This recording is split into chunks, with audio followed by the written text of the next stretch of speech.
Vabbè amici, ve lo presento così, perché è l'unico difetto di questo obiettivo. Sony 85 1.4 G Master.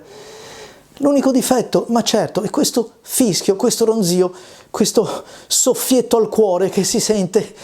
Mannaggia. Ecco, detto tutto, vi aspetto ai prossimi video. Manco per sogno, ora vi racconto come funziona questo, perché è un vero bombardone, un bel gioiello. L'ho potuto provare, fra l'altro, sulla A7R quarta generazione, quindi una signora fotocamera. E allora grazie, lasciatemelo dire, a Luca e Gabriele di RCE Foto Livorno, il più grande mercato di usato fotografico che abbiamo in Italia e anche si sta espandendo oltre confine. Però parliamo dell'usato fotografico, quello con la garanzia. A parte che questi sono, per me, veramente potrebbero ingannare anche me perché sembrano davvero nuovi di pacca. Comunque la garanzia è fondamentale quando si acquista l'usato. Bene, grazie Luca, grazie Gabriele e andiamo avanti a presentare questo bel pezzo di vetro.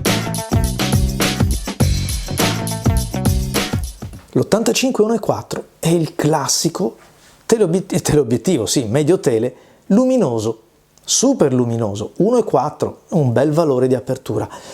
Pesante, certo, è metallo, ma non solo il metallo, perché la qualità è veramente costruito benissimo, non è solo il metallo, è il vetro, che è la cosa ancora più importante. Stiamo parlando di un obiettivo di quelli che si acquistano e generalmente si tengono. Si acquistano e si tengono perché, certo, non costano poco, ma chi va ad orientarsi verso un acquisto del genere è perché cerca quel tipo di roba là, e cioè lo sfocato, che può essere cremoso, può essere nitido, meno nitido, con un decadimento progressivo, lineare, tutto quello che vogliamo. Ecco perché, al pari di altri obiettivi, io vi invito sempre a provarli.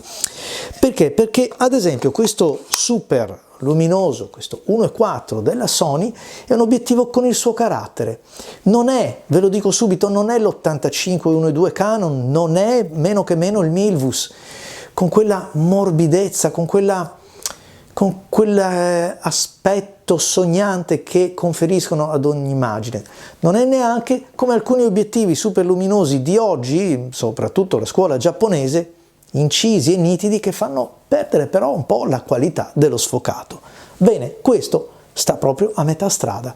Questo è il suo pregio. Qualcuno potrà dire, beh, ma forse è un difetto? No, secondo me dipende sempre, come ve l'ho detto, dai gusti. Per esempio, una fotografia un po' più moderna, fatta in studio, la ritrattistica, con un obiettivo come questo, è senza dubbio più al passo coi tempi che quelle che magari fanno altri fotografi, io compreso, con obiettivi un po' più cremosi, un po' più pastosi, che però tolgono un po' di mordente all'immagine, tolgono un pochettino di nitidezza. Mi direte, forse nel ritratto non serve, però questo a me è piaciuto molto, davvero, forse anche perché appartiene ad un'altra scuola. Introdotto nel 2016, quindi dispone ancora di una tecnologia attuale, le lamelle sono 11 e questo significa che c'è una qualità nel fuorifuoco molto spinta. Così come 11 sono gli elementi, cioè le lenti disposte in 8 gruppi, vuol dire che abbiamo 2-3 doppietti, ma per il resto sono poche lenti, sebbene paradossalmente siano di più di quelle che caratterizzano il modello 1.8, cioè l'85 1.8 sempre di Sony. Distanza minima di messa a fuoco è quella tipica di un 85, appena sotto il metro, con un rapporto di ingrandimento di 0,12, quindi poca cosa. A differenza dell'85 1.8, qui invece il motore dell'autofocus è ad ultrasuoni invece che stepper motor. La differenza maggiore sta comunque nel peso, 820 grammi, che insomma significa quasi 1 chilo nel momento in cui andiamo a porre un vetro, il paraluce, e la cosa si fa sentire. Com'è la vita a bordo con questo obiettivo? È un obiettivo che pesa, però è un bel peso, è una bella croce da portare, diciamoci la verità, a partire dal paraluce, che mi è piaciuto questo fatto di avere un rivestimento in gomma nella parte superiore. Beh, uno intanto come me che lavora con più camere, poterlo appoggiare così, contando su questo gommino, non è affatto male. E poi È bello, non è metallo, ma è come se lo fosse, si innesta, si toglie rapidamente, però è così bello vedere anche questo vetro che...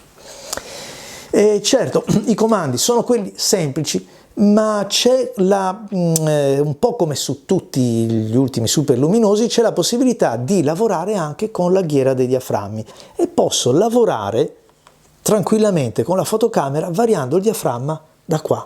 Vi dicevo, la vita a bordo con questo obiettivo è caratterizzata dal peso. Allora un po' per tutti i super luminosi, per tutti questi bei pezzi di vetro, sulle Sony io consiglierei il battery grip, un po' perché mi toglie quel patema d'animo dell'autonomia della batteria e un po' perché comunque si impugna meglio, è più bilanciata, questo assolutamente. Ritratto, ma non solo ritratto, perché con un bell'obiettivo ci si fa tutto. Basta aggiungere un anello macro per avvicinare qualche oggetto e manteniamo intatta quella qualità del colore, quella palpabilità dell'oggetto ritratto, quei piani che rendono l'oggetto vivo, cioè tridimensionale. Questa è un po' la ricetta. E poi la luce, la possibilità di agguantare tutta la luce in modo da ricostruire la suggestione della scena che i nostri occhi hanno visto. Lo prendo o non lo prendo? Insomma, ma questo è l'85-1.8, mi sono lamentato del peso, c'è questo, ma cosa sarà quell'inezia di diaframma da 1.4 a 1.8? Ecco, questo è il classico discorso dei detrattori, di coloro che magari non hanno neanche mai avuto il piacere, perché è un piacere poter lavorare con un super luminoso. Questo è l'1.8, Sony, fantastico, va benissimo, assolutamente, non fa quello che fa l'altro, ecco. Tutto qua, ma ve ne parlo in un altro video un pochettino più approfondito, giusto per darvi l'idea. Qui abbiamo uno sfocato decisamente più nervoso, perché se no, signori miei, sarei stupido io come tanti altri a spendere un tot di soldi per l'1.4, per l'1.2, per l'1 F1 quando posso con un 1.8, un F2 avere lo stesso discorso. Non è così, non è così. Ne parleremo in un prossimo video. Ciao a tutti e grazie.